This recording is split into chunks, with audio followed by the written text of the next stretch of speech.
భరద్వాజ్ గారు, లైలా టీజర్ నేను ట్రైలర్ వచ్చింది, విశ్వక్సేన్ ట్రైలర్ చూశారు కదా, ఏంటి మరి చూసిన తర్వాత అభిప్రాయం ఏంటి? ఇప్పటివరకు లేడీ గెటప్లో ఎవరెవరు వేశారు, హిట్ సక్సెస్ ఫార్ములా హిట్ కొట్టగలరా విశ్వక్సేన్? ఆ ట్రైలర్ చూసిన తర్వాత ఏమనిపించింది, కంటెంట్ ఏంటి ఏంటి కథ అనేది ఒక టాపిక్. ఈ మధ్య కాలంలో ఎలాంటి సినిమా చేయాలి అనే దానిలో కన్ఫ్యూజన్లో ఉన్నాడు ఆయన.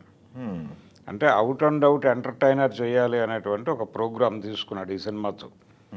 కొంచెం డిఫరెంట్గా వెళ్ళాలి అని తను చేసినటువంటి ప్రయత్నాలు ఏవి కూడా బాక్సాఫీస్ దగ్గర వర్కౌట్ అవ్వలేదు.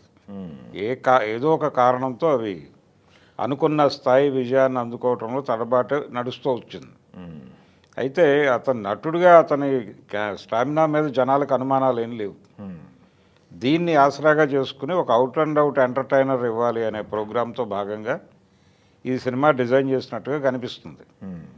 అంటే జనరల్గా ఆయన సినిమాలో కొంచెం దూకుడు డైలాగులు ఉంటాయి, కొంత వాడుక భాష అనే పేరుతో ఆయన బూతులు చొప్పిస్తాడు అనేది ఒక విమర్శ ఉంది. అవును, అప్పటి నుంచి ఉంది. ఆయన అలవోకగా మాట్లాడేస్తూ ఉంటాడు. అది ఉంది సినిమాలో కూడా, ఈ ట్రైలర్లో కూడా అది ఉంది. అంటే యూత్కి కనెక్ట్ అవ్వడానికి, దగ్గర అవ్వడానికి, యూత్కి కనెక్ట్ అవ్వడానికి అనే దీంతో మొదలుపెట్టారు. కానీ యూత్కి కనెక్ట్ అవ్వాలన్నా కానీ ఒక ప్రాపర్ పాయింట్ ఉండాలి. ఈ ప్రాపర్ పాయింట్ అని వీళ్ళు ఏదైతే అనుకున్నారో అది వర్కౌట్ అయితే సినిమా నిలబడుతుంది, లేకపోతే ఏదో అదొక జబర్దస్త్ స్కిట్ లాగా మిగిలిపోతుంది. అంటే ట్రైలర్ ద్వారా మనకు అర్థమైన కథ ఏంటంటే, హీరో రకరకాల ఏరియాల్లో రకరకాల వ్యక్తుల్ని ఇబ్బందులకు గురి చేసి, అంటే సమాజంలో చాలా పవర్ఫుల్ సెగ్మెంట్స్ అన్నిటినీ కెలికి తను క్రైసిస్లో పడతాడు. తను క్రైసిస్లో పడిన తర్వాత తన్ని తాను కాపాడుకోవటానికి, తన ఐడెంటిటీని కనిపించకుండా చేయటానికి గెటప్ మారుస్తాడు. గెటప్ మార్చి బయటకు వచ్చిన తర్వాత ఆ క్యారెక్టర్స్తోనే తిరుగుతాడు.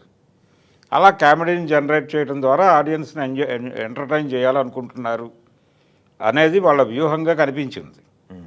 కానీ దీనికి ఏదో ఒక పాయింట్, డ్రైవింగ్ పాయింట్ ఉండాలి.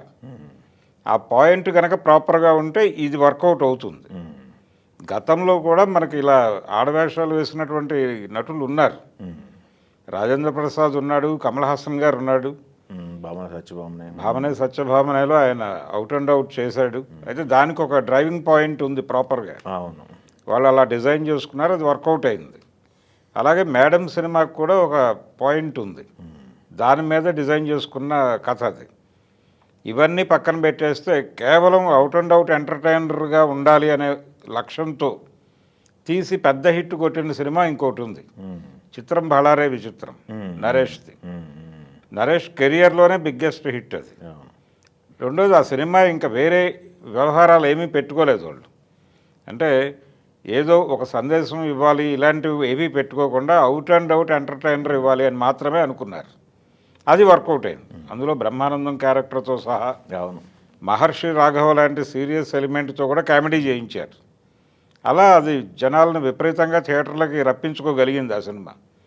అలాంటి సినిమా అవబోతోందా ఇది అనేది, అంటే వీళ్ళ లక్ష్యం అదే అన్నట్టుగా కనిపించింది. ఒక అవుట్ అండ్ అవుట్ ఎంటర్టైనర్ ఇవ్వాలనే ప్రోగ్రామే కనిపించింది. కానీ ఎలా సస్టైన్ చేస్తారు దీన్ని అనేది సినిమా రిలీజ్ వరకు ఆగాలి. Okay, thank you.